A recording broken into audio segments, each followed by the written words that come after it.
आपको chip level का काम सीखना है तो इस वीडियो को देखिएगा, वरना इस वीडियो को मत देखिएगा, स्किप कर दीजिएगा। हेलो फ्रेंड, स्वागत है जीएसएम राकेश शैम्फर। फ्रेंड, आज की वीडियो में आपको सिखाने वाला हूँ वीवो का हार्ड ब्लैक पेस्ट को किस तरीके से रिमूव किया जाता है, किस तरीके से सीपीयू को क्लीन किया जाता है, मदरबोर्ड को क्लीन किया जाता है, यानी कि टोटल ही प्रोसेस क्या रहता है जो वीवो का हार्ड ब्लैक पेस्टेड होता है without CPU damage, without motherboard damage, without कोई कंपोनेंट डैमेज।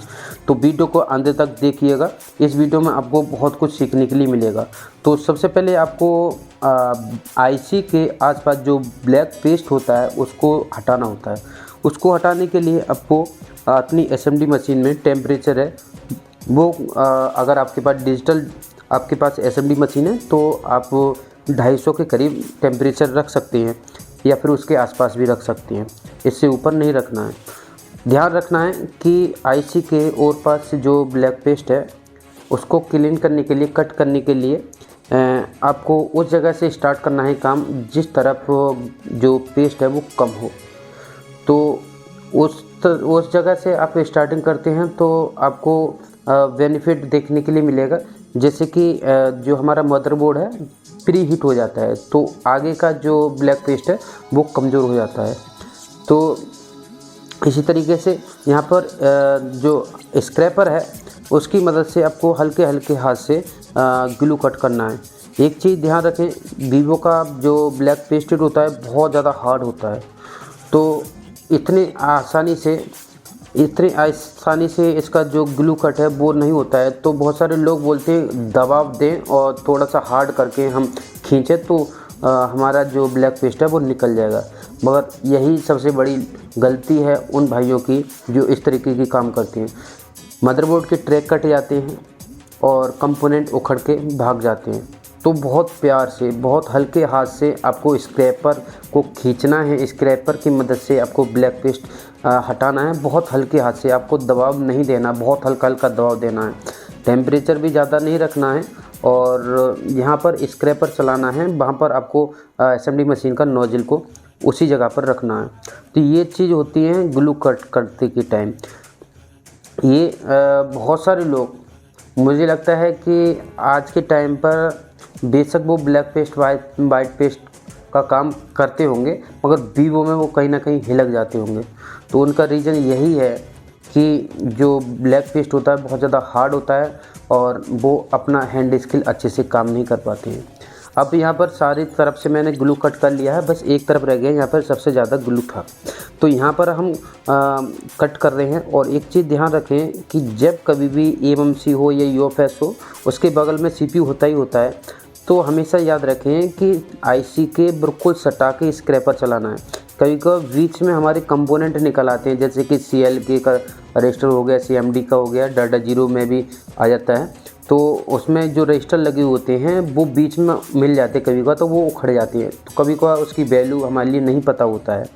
वैसे अगर आप एरिथमेटिक का ज्ञान है तो आपको ये पता होगा कि कौन सा कंपोनेंट किस वैल्यू का किस लाइन से जुड़ा हुआ होता है, मगर बहुत सारे स्कीमेटिक नहीं होता, ये नहीं पता चलता कि ये किस लाइन का कंपोनेंट है, उस टाइम दिक्कत पड़ जाती है। तो आईसी से सटाकर आपको स्क्रैबर चलाना है, जो कंपोनेंट लगे होते हैं वो बीच में होती है। ठीक है, हमारा ग्लू कट है यहाँ पर हो चुका है कितनी आसानी से। यहाँ पर वीडियो को फास्ट फॉरवर्ड नहीं किया है, आप देख सकते हैं करीब 3 से 4 मिनट हमारे लिए इसका ग्लू कट करने में लग गया। तो आपको अंदाज़ा हो रहा होगा कि इसका जो ग्लू है वो कितना हार्ड है, कितना टाइम ले रहा है। अब आपको इसका सीपीयू ओपन करना है। सीपीयू ओपन करने के लिए ना ही आपको प्लग फेस डालना है, कुछ भी नहीं करना है। पहले सीपीयू को प्री हीट करना है, टेम्परेचर रखना है 300 के टेम्परेचर पर करीब 1 मिनट प्री हीट करना है।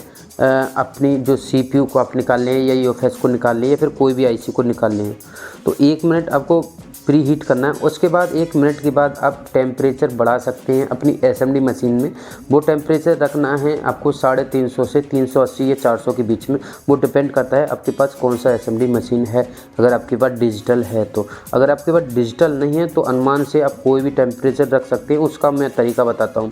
अब यहाँ पर हमारा करीब 1 मिनट हो गया। अब यहाँ पर हम टेम्परेचर बढ़ा देते हैं। अगर डिजिटल नहीं है तो आपको करना क्या है, जैसे आप प्री हीट करते जा रहे हैं, सीपीयू को हीट करते जा रहे हैं, तो आपके पास जो स्क्रैपर है उससे आपको इस तरीके से थोड़ा सा जो पास के कंपोनेंट या फिर एनसी बॉल होती है उसको स्क्रैच करके देख लेना है। या फिर आप ये भी देख सकते हैं कि उसके सीपीयू को हल्का सा ऊपर को उठा के देखते लेना है। अभी ये उखड़ने लायक नहीं हुआ है, अभी ये बिल्कुल भी तैयार नहीं है सीपीयू। हम ज़बरदस्ती नहीं करेंगे, हम फिर से ट्राई करेंगे। देख सकते हैं अब सीपीयू के बाहर बॉल निकलना शुरू हो गया, अब ये उठने लायक हो गया है। मगर अभी हम चारों तरफ से हल्का हल्का इसे कमज़ोर कर देंगे, सीपीयू को हल्का हल्का दबाव देकर उठाना चाहेंगे तो देख सकते हैं यहाँ पर हल्का हल्का कमज़ोर हो चुका है। मगर अपना एसएमडी मशीन को मूवमेंट कराते रहना है। अब यहाँ पर आपको स्क्रैपर डालना है और ऊपर को हल्का सा दबाव देना है। देख सकते हैं ऐसा लगा होगा कि आईसी ऊपर ही रखी थी और उठा के रख दिया, कितनी आसानी से निकल गया। कोई भी यहाँ पर डैमेज नहीं हुआ है, कोई भी यहाँ पर बॉल डैमेज नहीं हुआ, मदरबोर्ड डैमेज नहीं हुआ, आईसी डैमेज नहीं हुआ, कुछ नहीं हुआ। सब कुछ क्लीन करके आपके सामने ही दिखाता हूँ। कितनी सावधानी से हमने काम किया है। इस काम करने के लिए हमारे लिए करीब 5 से 6 मिनट लग चुकी है। वीडियो को फास्ट फॉरवर्ड नहीं किया, किस स्पीड से मैंने नॉर्मल जो काम करते हैं वो ही मैंने आप लोगों को समझाया है। तो इस तरीके से आपको करना है। अब थोड़ा सा प्लग पीस डालना है और आपको इसका जो बॉल रह गई है मदरबोर्ड पर उसको आयरन की मदद से उठा देना है। याद रखें आयरन अगर चिप लेवल का काम करती है तो आयरन आपके पास अच्छी क्वालिटी का होना चाहिए। 50-60 या फिर 100-150 रुपये वाला आयरन है वो इतने अच्छे से काम नहीं करती है, वो जुगाड़ समझ सकते हैं। अगर आप आयरन लेने की सोच रहे हैं और आपका बजट 2 से 3 हज़ार का है तो मैं बोलूँगा जो मैं आयरन यूज़ कर रहा हूँ बहुत ज़्यादा बेस्ट आयरन है। आप कंपेयर कर सकते हैं इस आयरन को आप 10,000 के आयरन से भी। ये बाबा टूल का i12 मॉडल है और बहुत अच्छा रिजल्ट है इस आयरन का। थोड़ा सा आप 2-3 हज़ार रुपये का आयरन सोच रहे हैं तो आप 4,000 के करीब इस आयरन को ले लीजिएगा। 4,000 के आसपास के रेट में, 4,000 बोल सकते हैं कि 4,000 के आसपास ही होगा। 100-200 अप डाउन ही होगा, इतने से ऊपर नहीं होगा। 4,000 रुपये अगर 2-3 हज़ार खर्च कर रहे हैं तो आप 4,000 का ये आयरन ले लो। इतना परफेक्ट काम करता है, कुछ भी प्रॉब्लम नहीं आती। मैं करीब 5-6 महीने यूज़ कर रहा हूँ। एक बार इसका टिप ख़राब हो गया तो टिप चेंज कर दिया है। तो 5-6 महीने में एक बार टिप ख़राब होती है तो हमारे लिए कोई भी प्रॉब्लम नहीं है। इतना बड़ा ये नहीं है कि बिट थोड़ा सा महंगा आता है इसका जो टिप है, वो बिट जिसे हम बिट बोलते हैं, टिप बोलते हैं, कुछ भी बोलो, वो थोड़ा सा कॉस्टली आता है। ऑनलाइन मंगाते हैं 500 रुपये का, मगर मैं ऑफलाइन लेकर आया था इसका नकोड़ा मोबाइल से, तो मेरे लिए करीब 250 या 300 के आसपास लगाया था। तो इतना महंगा भी नहीं है। अगर आप करीब 5-6 महीने में ही ख़राब भी हो जाता है बिट तो बहुत अच्छा रिजल्ट है। इस आयरन को आप ले सकते हैं। बाबा का i12 मॉडल है जो मैं यूज़ कर रहा हूँ। अब यहाँ पर जो ब्लैक पेस्ट है वो मैंने यहाँ पर हल्का हल्का हटाने की कोशिश किया बट नहीं हट रहा है आयरन की मदद से। तो इसका भी हमारे पास सॉल्यूशन है। ये वीडियो पूरा कंप्लीट देखिएगा। यहाँ पर मैंने कई हद तक इसकी जो बॉल रह गई थी वो भी उठा ली है और हल्का हल्का हमने ब्लैक पेस्ट भी हटा दिया।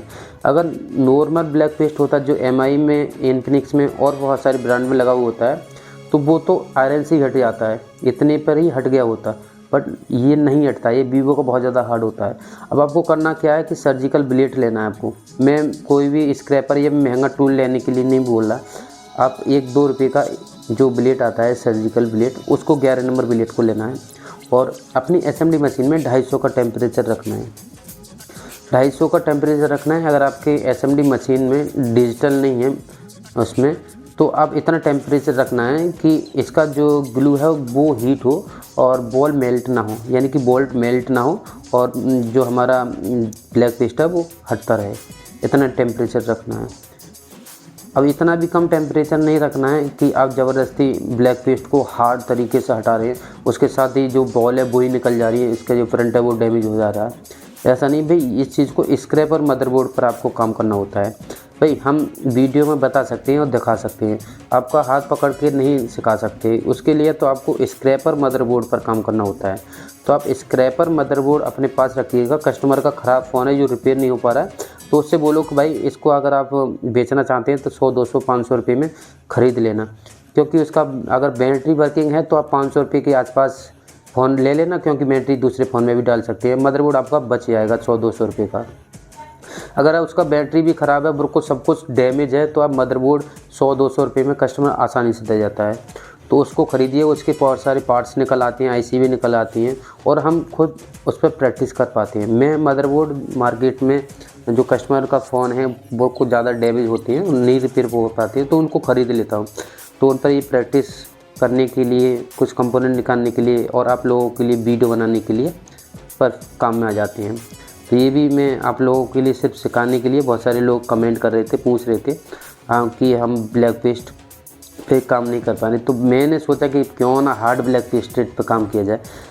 नॉर्मल ब्लैक पेस्टेड पर ओनली हमारी वीडियो है वो ज़्यादातर पड़ती आ रही है। एमआई का तो बहुत ही ईजिली है, एमआई का तो आयरन से ही हट जाता है, बट इसका वीवो का बहुत ज़्यादा हार्ड होता है।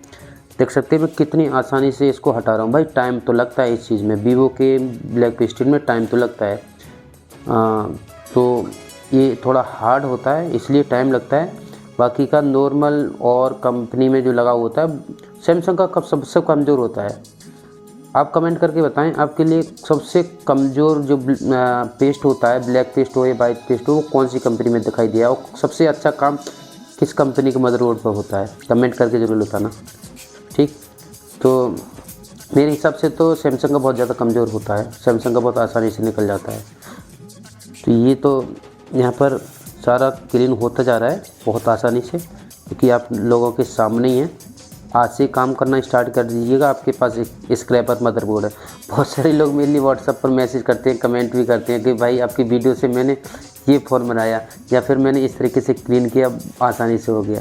मेरे लिए बहुत खुशी मिलती है कि हमारी वीडियो से भी लोग बहुत सारे सीखते जा रहे हैं। तो मैं कोशिश यही करता हूँ कि भाई आप लोग सीखें। जो छोटे लोग हैं जिनका टाउन में या गांव में दुकान है, वो इंस्टीट्यूट ज्वाइन नहीं करना चाहते या फिर उनका बजट नहीं है, तो उन लोगों के लिए थोड़ा बहुत हेल्प मिलता रहे हमारे चैनल से। तो आप कमेंट करिएगा अगर आपको किसी भी टॉपिक पर वीडियो बनवाना है या फिर आपको किसी भी चीज़ में दिक्कत हो रही है, तो मैं कोशिश करूँगा उस पर भी मैं आपको अच्छे से वीडियो लेके आऊँ। तो यहाँ पर देखो कितना टाइम हो गया क्लीन करने में। इतना टाइम तो हमारे लिए आईसी निकालने में और उसका ग्लू कट करने में भी नहीं लगा था, और इसका क्लीन करने में कितना टाइम लग रहा है। अभी तो और भी टाइम लगेगा। और अभी तो इसका सीपीयू भी मैं आपको क्लीन करके दिखाऊंगा। जो सीपीयू बहुत सारे लोग स्क्रैच डाल लेते हैं, सबसे बड़ा दिक्कत बनता है, लोग स्क्रैच डाल देते हैं सीपीयू पर और वो डैमेज कर देते हैं। अब वो फ़ोन ना तो उनसे रिपेयर हो पाता और ना ही दूसरा कोई बंदा है वो कर पाता है, और छूता भी नहीं है कि अरे ये तो ख़राब है, टाइम वेस्ट होगा। तो उन लोगों के लिए भी ये बहुत ज़्यादा इम्पोर्टेंट वीडियो है। वो कहाँ गलती करते हैं, वो सीपीयू को डैमेज क्यों कर लेते हैं, स्क्रैच करते टाइम, स्क्रैच कर देते हैं उसकी जो ब्लैक पेस्ट हटाते टाइम, तो उनके लिए क्या करना चाहिए। तो भाई वीडियो को पूरा देखिएगा। मैं कोशिश यही करता हूँ आप लोगों के लिए सीखने के लिए मिले, कुछ समझ में आए। मेरी वीडियो आपको कितना समझ में आता है कमेंट कीजिएगा। ये वीडियो इसलिए बना रहा हूँ कि आप लोग के लिए सीखने के लिए मिले। मैं जो रिपेयरिंग करता हूँ, एक आईसी क्लीन करने के टाइम, निकालने के टाइम कितना लेता हूँ, तो इस वीडियो को मैंने बिल्कुल भी स्किप या फिर फॉरवर्ड नहीं किया है, कट कुछ भी नहीं किया है। आप लोगों के सामने बिल्कुल लाए गए। देख सकते हैं यहाँ पर जो ब्लैक पेस्ट है कहीं हद तक हट गया है, थोड़ा बहुत रह गया है, तो थोड़ा सा ब्लैक पेस्ट डालेंगे और हम जो शोल्डर लेंगे, जो जंपर करते हैं वो वाला शोल्डर, हम पीपीटी यूज़ नहीं करेंगे, ओनली शोल्डर यूज़ करेंगे और चारों तरफ आयरन की मदद से इसे घुमा देंगे। इससे हमारा एक तो मदरबोर्ड की पैड है वो कमज़ोर हो जाएगा उसका शोल्डर, और दूसरी बात हमारा जो ब्लैक पेस्ट है वो हल्का फुल्का हट जाएगा। थोड़ा बहुत रह जाएगा तो उसे हम डी शोल्डर वायर से कर देंगे। बहुत अच्छी तरह से हम क्लीन कर रहे हैं। एक दो बॉल अगर निकल भी जाती हैं तो वो ज़्यादातर एनसी निकलती हैं, उससे घबराएं नहीं। इसमें भी शायद मुझे लगता है कि निकल गया है, और देख लेंगे भी, निकलेगा तो वो एनसी ही निकलेगा ज़्यादातर। तो वैसे भी काम की भी निकल जाती है तो वो बन जाता है। मैंने ऑलरेडी वीडियो बना रखा है कि जलेबी कैसे बनाते हैं, तो आप चाहें तो उस वीडियो को देख लेना, नहीं तो और भी वीडियो बना दूँगा, कोई टेंशन लेने की ज़रूरत नहीं है। तो यहाँ पर हम डी शोल्डर वायर से अब इसको क्लीन करेंगे। डी शोल्डर वायर चलाने के लिए आपके जो आयरन का टेम्परेचर है वो 400 से अपर ही होना चाहिए, 400 से कम नहीं होना चाहिए। 400 से 450 भी रख सकते हैं, 450 से ज़्यादा नहीं रखें, उसमें ब्लैक पेस्ट है वो जल जाता है ज़्यादा टेम्परेचर पर। तो 400 नॉर्मल है। 400 में ज़्यादातर आयरन को 400 के टेम्परेचर पर ही यूज़ करता हूँ। ये बाबा का आई बार है। अगर आपके पास और कोई ब्रांड है तो अप डाउन हो सकता है थोड़ा बहुत, 20-25 का फ़र्क पड़ सकता है। जैसे कि मैं इसमें 400 यूज़ कर रहा हूँ, तो हो सकता है कि आपके में 380 पे काम हो रहा हो या फिर 420 पे हो रहा हो, यानी कि 20 का अप डाउन होगा, इतने से ऊपर नहीं होगा। वो डिपेंड करता है अपने कंपनी के ऊपर। तो यहाँ पर हमने इसको डिसोल्डर वाल से क्लीन किया है, उसके बाद हम इसको लिक्विड या फिर पेट्रोल से थिनर से क्लीन किया, तो कहीं हद तक हमारी जो बॉल है चमक चुकी है। हम फिर से डिसोल्डरिंग करेंगे इसको, क्योंकि हम नहीं चाहते कि सीपीयू को दोबारा में चलाना पड़े, एक ही बार में चल जाए। तो अच्छे से क्लीन करेंगे। और ये तो ब्लैक पेस्ट इसका वीवो का तो हार्ड होता ही है, तो थोड़ा बहुत अगर कहीं पे भी डस्ट भी रह जाता है हल्का फुल्का, तो उससे भी हमारा सीपीयू दिक्कत कर सकता है। कोई नहीं भाई, इतना काम करने के कर रहे हैं तो 1 मिनट या 30 सेकंड और से डबल करने के लिए, उससे हमारे लिए बेनिफिट है कि हमारा जो फ़ोन है वो एक बार में परफेक्ट ऑन हो जाए। तो बस हमारा काम कंप्लीट हो गया, यानी कि मदरबोर्ड का काम है वो टोटली कंप्लीट बोल सकते हैं। यहाँ पर क्लीन कर लेते हैं, उसके बाद हम सीपीयू को क्लीन करने का तरीका बताएंगे। नॉर्मल ब्लैक पेस्ट का भी बता देंगे, वैसे बताने की ज़रूरत नहीं है, बहुत ज़्यादा वीडियो पड़ी हुई है। मेरी तो ज़्यादातर वीडियो अब सीपीयू की ज़्यादातर आ रही है, क्योंकि मार्केट में बहुत ज़्यादा फॉल्ट आ रहा है सीपीयू का। अब सीपीयू की तरफ चलते हैं भाई। तो ये सीपीयू है, वीवो का मीडियाटेक सीपीयू लगा हुआ है इसमें, और इसमें अभी भी बहुत ज़्यादा ब्लैक पेस्ट लगा हुआ है। तो इसको क्लीन करने के लिए थोड़ा सा ब्लैक पेस्ट लेंगे और ब्लैक पेस्ट चारों तरफ लगा देंगे आयरन से। ये मैं सस्ता वाला यूज़ कर रहा हूँ सीपीयू क्लीन के टाइम, करीब 15-20 रुपये का था, एमटेक का कॉपी। सब कुछ बताता जा रहा हूँ इस वीडियो में। इसको चारों तरफ फैला लेंगे आयरन की मदद से। अब आयरन को चारों तरफ, ये नहीं निकल रहा है, अब ये इस तरीके से निकलेगा। सीपीयू को चारों तरफ आयरन की बिट को घुमाते रहना, यानी कि पूरा सीपीयू को हीट कर देना। हीट करने से जो ब्लैक पेस्ट है वो कमज़ोर पड़ जाता है, नहीं तो जो नॉर्मल होता है तो वो तो बहुत आसानी से निकल जाता है। अब आपको इस तरीके से निकालना है। अब ये सोच रहे हैं कि ये तो आप रगड़ा लगा रहे हैं, भाई मैं रगड़ा नहीं लगा रहा, बहुत हल्के हाथ से चला रहा हूँ इस आयरन को, ऊपर ही ऊपर चला रहा हूँ, बिल्कुल दबाव नहीं दे रहा हूँ।